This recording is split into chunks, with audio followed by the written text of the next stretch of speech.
Welcome to our podcast, where we explore fascinating stories and ideas from various fields. In this episode, we uncover a warning from Harvard scientists about a mysterious object hurtling toward Earth. Could it signal an alien encounter this November? Scientists have warned that a mysterious space object the size of Manhattan is hurtling towards the Earth, and the danger it poses isn't what you're thinking.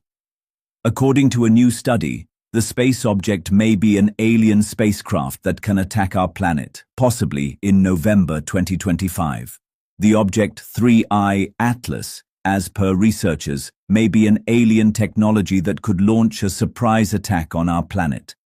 Behind the warning, as one of the authors, is Avi Loeb, a prominent Harvard astrophysicist known for his contribution to the research on aliens, his contributions to the search for life out there, and for his controversial conspiracy theories, including one that posed that the 2017 interstellar object Oumuamua might be an artificial probe created by an alien civilization. As per the study, which is yet to be peer-reviewed, the object's orbit would make it easier for the object to approach Earth without being noticed. The team of scientists, Harvard researcher Avi Loeb, Adam Hibbard, and Adam Crowell from the Initiative for Interstellar Studies in London, postulate that the object will get closest to the Sun in late November.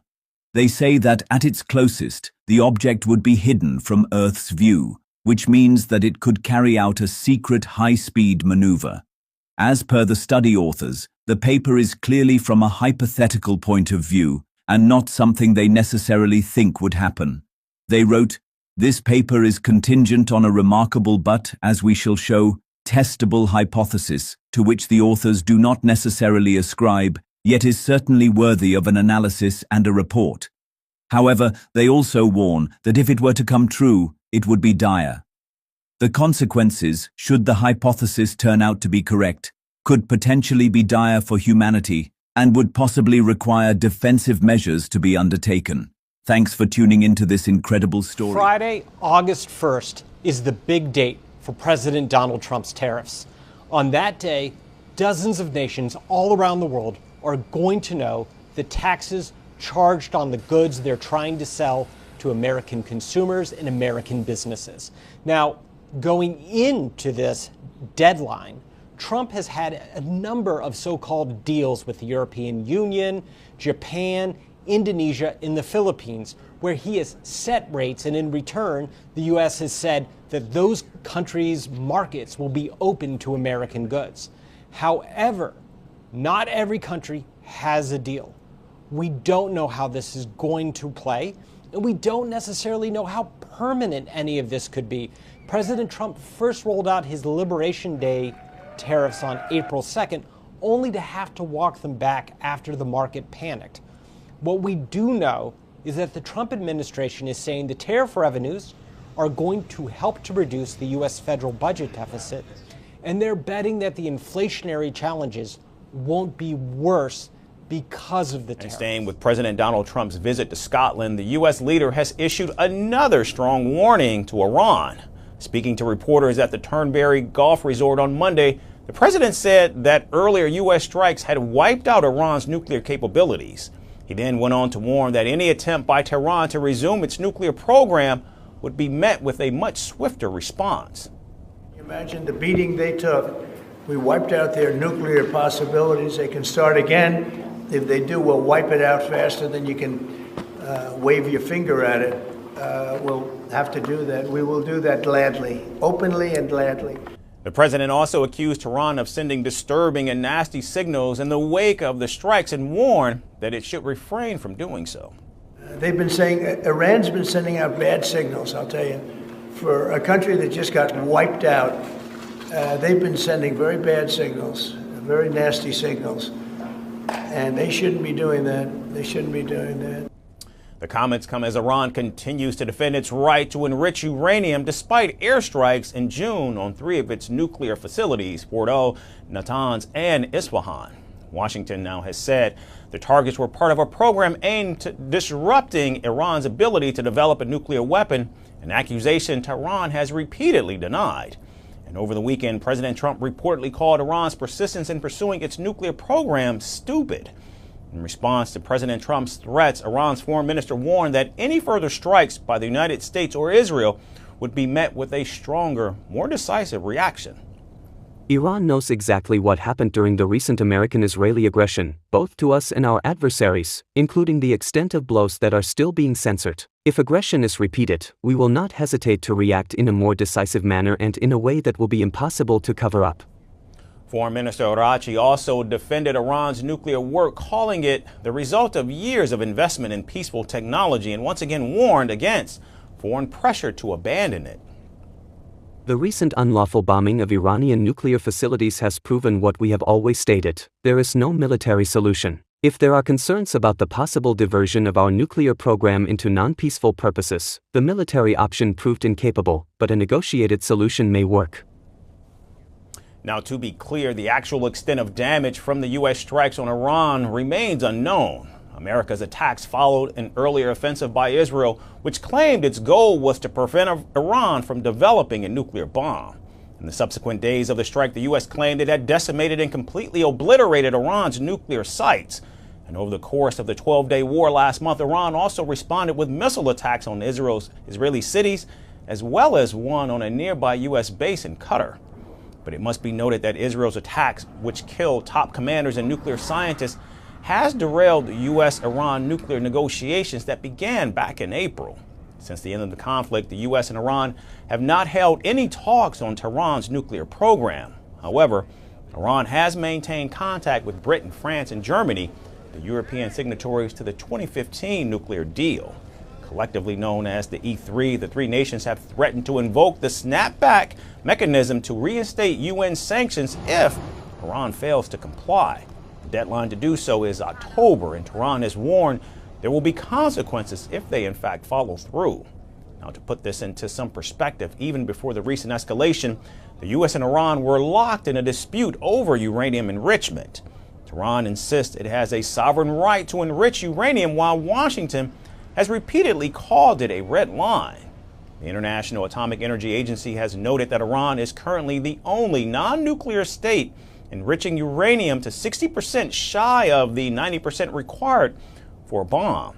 So as both sides double down on their positions, the question remains, will diplomacy prevail, or will it see a further escalation in the region? 4 people died and more than 500 were arrested during 2 days of protests in Luanda, police said on Tuesday. Demonstrations erupted in the Angolan capital on Monday over the government's decision to raise the price of diesel by more than 30%. The move prompted minibus taxi drivers to go on strike. We're having troubles with taxis, there are no customers for us to sell to, and all the shops are closed. Police reported the destruction of around 20 public transport buses.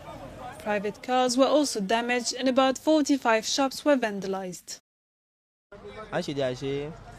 Before acting, it is necessary to think, because they might be harming themselves, and all the things that have already been destroyed will be needed in the future. They are not just harming themselves. The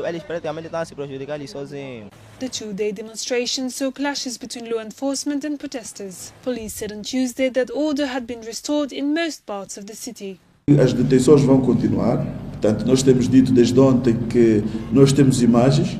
The arrests will continue. We have said since yesterday that we have images and information about the people committing these acts, and they will continue to be detained. More than 400 people have been arrested overnight. We have official channels for citizens to make reports, whether through social media, at police stations or via officers on the streets. De contactos com polícias ou com unidades que possam fazer recurso. Similar protests were held against the fuel hikes earlier this month. Human Rights Watch had accused the police of using excessive force against a largely peaceful demonstration.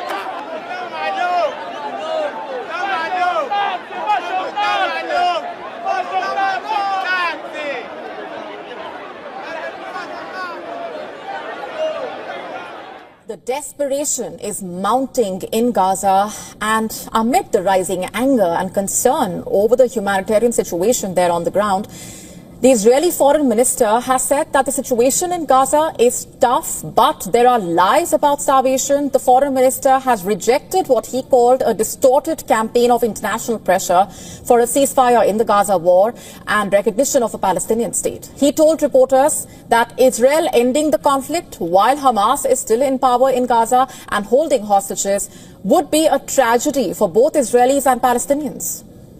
Let's also tell you about what the US president has said. Donald Trump has warned that the people of Gaza are facing real starvation as aid agencies seek to take advantage of an Israeli tactical pause of some military operations to rush in food aid. But we're going to be getting some good, strong food. We can save a lot of people. I mean, some of those kids that's real starvation stuff. I see it. And you can't fake that. So we're going to be even more involved. We did some airlifts before, some airdrops, and the people are running for it.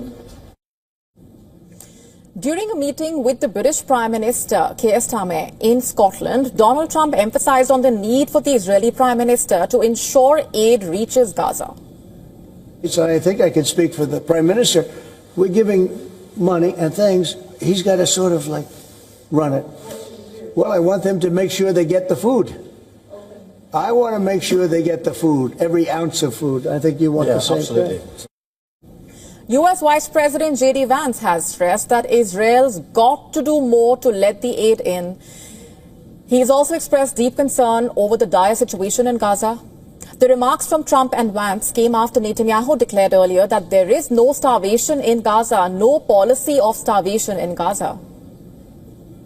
In recent days, the UN and humanitarian agencies have started delivering more truckloads of food after the Israeli military declared a daily tactical pause in the fighting and opened secure aid routes. Jordan and the UAE have started airdropping aid packages, while Egypt has sent trucks through its Rafah border crossing to an Israeli post just inside Gaza.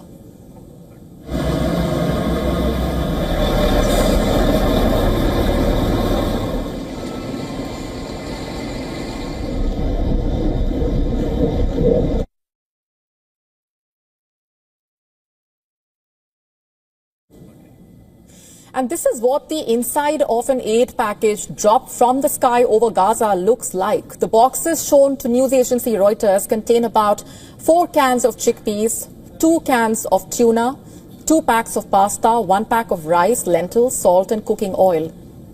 A UN-backed monitor has warned on Tuesday that the worst-case scenario of famine is now unfolding in Gaza, adding that airdropping food into the Palestinian territory was insufficient. The Integrated Food Security Phase classification saying airdrops will not be enough to reverse the humanitarian catastrophe, saying only immediate, unimpeded humanitarian access into Gaza can stop the rapidly rising starvation and death. Meanwhile, here's a sample of the desperation on the ground, of the voices surfacing from on the ground in Gaza. What happened is that the parachute fell on the roof. It damaged the roof. People attacked the house. This is not the way to distribute aid. The old way was we would receive a message to get a coupon. People attacked us for the sake of an aid parcel. People are hungry. Gaza's health authorities are reporting a devastating milestone. Meanwhile, the Palestinian death toll from the relentless Israeli attacks in the Gaza Strip has now surpassed 60,000. In fact, Gaza's health authorities claim that in just the past 24 hours, Israeli forces have killed at least 112 people and injured 637 more, pushing the total to over 60,000 dead and over 145,000 injured since the conflict escalated in October 2023. On Tuesday, tragedy struck again as Israeli airstrikes obliterated residential homes in the Al-Nusayrat refugee camp. At least 30 Palestinians died in the attack, most of them women and children, according to the Al-Awda hospital staff. International reactions are intensifying as the death toll climbs and the famine looms. The German Chancellor has announced Germany, France and Britain are considering dispatching their foreign ministers to Israel next week in a joint effort to try and break the deadlock. The diplomatic pressure is mounting, with Europe urging Israel to urgently open Gaza to more humanitarian relief.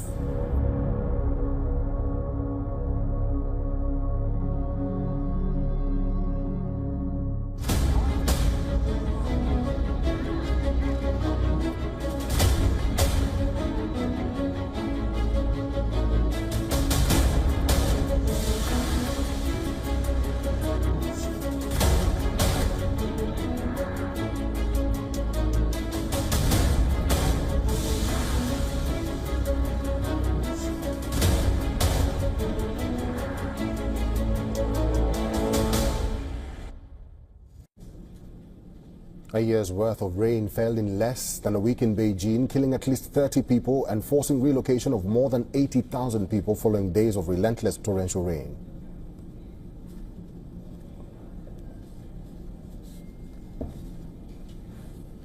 The latest drone footage shows the massive devastation in Beijing: broken bridge, uprooted trees and houses covered in mud. This after the Chushui River overflowed following intense rainfall. Most of the rain had converged on Beijing's mountainous north near the Great Wall, with at least 28 deaths reported in the district of Mian and 2 in Yanqing. I've lived here for over 20 years. My son's 21 now. I've never seen anything like this. It's never flooded here before. This is the first time. I don't know if it was the rain or what caused it. Emergency rescue efforts have been underway across northern Beijing. Authorities have mobilized armed police, firefighters and drones to reach stranded residents and deliver critical supplies. In the same region, a landslide triggered by intense rainfall crashed into a 2-story auto repair shop. Soil burst through a second-floor wall, burying a bed beneath mud and debris. Heavy rains began a week ago and peaked around Beijing and its surrounding provinces, with Mian experiencing rainfall of up to 573.5 millimeters. On behalf of the Communist Party, Chinese Vice Premier Zhang Guoqing visited flood-affected people in northeastern Beijing's Mian. He also provided guidance for flood relief efforts. Other hard-hit areas include Huarui in the north and Fangshan in the southwest. The intense rainfall has caused widespread power outages, leaving over 130 villages without electricity and forcing dozens of road closures. In some areas, residents watched helplessly as floodwaters swept away vehicles. President Xi Jinping has urged authorities to prepare for the worst-case scenario and expedite evacuations. Emergency teams are working around the clock to locate missing persons and prevent further casualties. The central government has released 350 million yuan, that is nearly $49 million, to support disaster relief across 9 flood-hit regions, including Beijing, Hebei, and Shandong.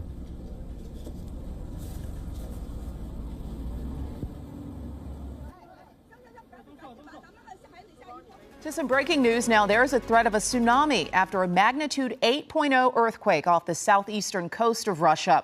Currently, there's a tsunami advisory for Alaska and threats for Japan and Russia. There's also a tsunami watch issued for the state of Hawaii and Guam. So far, no word of any damage or injuries from the quake. And of course, we'll continue to follow this story throughout the evening. We're following some breaking news. A magnitude 8.7 earthquake off the east coast of Russia is leading to tsunami concerns here in the U.S. The Aleutian Islands in Alaska are under a tsunami advisory, while Hawaii, California, Oregon, Washington, and other parts of Alaska are under a tsunami watch. All right, let's take a live look now at Kushiro, Japan. And according to Reuters, tsunami waves reaching 1 to 3 meters above the tide level are possible along some coasts of Guam, Hawaii, and Japan.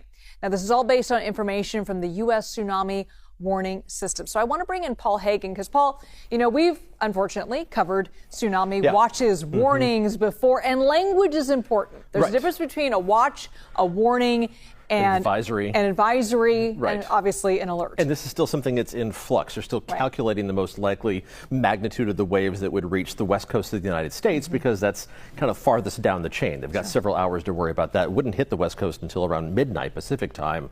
But before that, we have to worry about Alaska, we have to worry about Hawaii, we have to worry about the other locations in the Pacific. So let's take a look at the big picture perspective here. Look at North America first, just so you can get your geographic bearings. We're first going to zoom to the site of that earthquake off the coast of the Kamchatka Peninsula. This is the east coast of Russia. An underwater earthquake, and that promotes those tsunami waves to spread out from the epicenter of that 8.7 earthquake. So Alaska has tsunami warnings and watches in effect along the Aleutian Islands and then towards the mainland of Alaska as well. These are some of the first places that are going to be seeing those higher than normal waves, higher than the tide line, and that's what we worry about with those larger waves pushing the water further and further inland than what residents are used to. Hawaii also under a tsunami watch, expecting for the northwestern end of the Hawaiian island chain the potential for the waves to be more than 3 meters. That's almost 10 feet taller than normal once the waves make their way to the big island of Hawaii and some of the more densely populated islands, Maui and Oahu.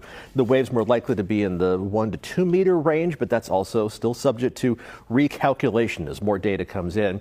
Likely between about 6 and 7 o'clock Hawaiian time for those waves to reach the northwestern tip of the Hawaiian island chain, closer to about 8 o'clock Hawaiian time for it to reach the big island.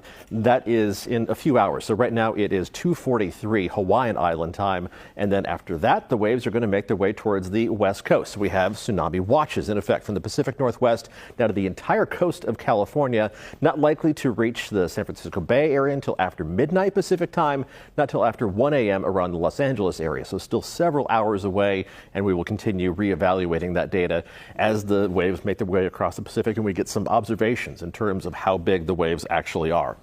On the mainland, what we're talking about is still heat that is a major problem for much of the country. So much of the eastern two-thirds of the country either under heat advisories in orange or excessive heat warnings in pink. And tomorrow's going to be another dangerously hot day. The feels-like temperature, once you factor in the heat and the humidity together, reaching up into triple-digit territory all the way from Oklahoma City and Dallas, all the way to New York and Washington, D.C., and then all the way south to Atlanta, Charlotte, and Tampa. So dangerously hot conditions are going to continue. But if we return to the map behind me one more time here, we are going to see things gradually improving as we head through the rest of the week. The excessive heat risk is going to be in the high to very high category tomorrow. But as we head through the rest of the week, Wednesday gets a little bit better. It's a little bit better than that on Thursday, and it continues to retreat as we hit the end of the work week on Friday. At that point, the dangerous heat is really going to be confined to the far southeastern U.S.